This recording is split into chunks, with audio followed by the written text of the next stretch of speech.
21 April صرف چند دن باقی ہیں۔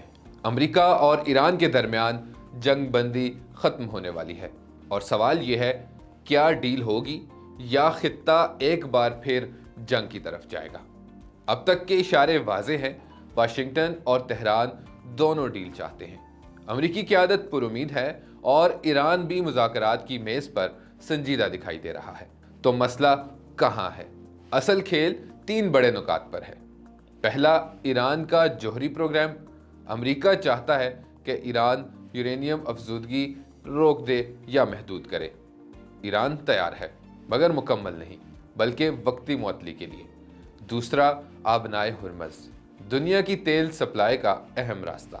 امریکہ چاہتا ہے یہ مکمل طور پر کھلا رہے اور ایران اسے دباؤ کے ہتھیار کے طور پر استعمال نہ کرے۔ تیسرا اور سب سے مشکل نقطہ، ایران کے علاقائی اتحادی جیسے حزب اللہ اور حوثی۔ یہاں سمجھوتا آسان نہیں۔ اب سوال، ایران کو کیا ملے گا؟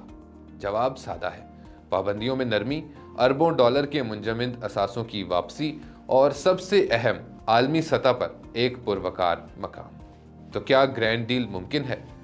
ممکن ہے مگر فوری مکمل معاہدہ مشکل لگتا ہے۔ زیادہ امکان یہ ہے کہ جنگ بندی میں توسیع ہو، ایک عبوری فریم ورک بنے اور بڑی ڈیل کے لیے مزید وقت لیا جائے۔ اب آتے ہیں سب سے اہم کردار پر، پاکستان۔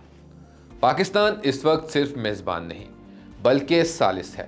واشنگٹن اور تہران دونوں اسلام آباد پر اعتماد کر رہے ہیں۔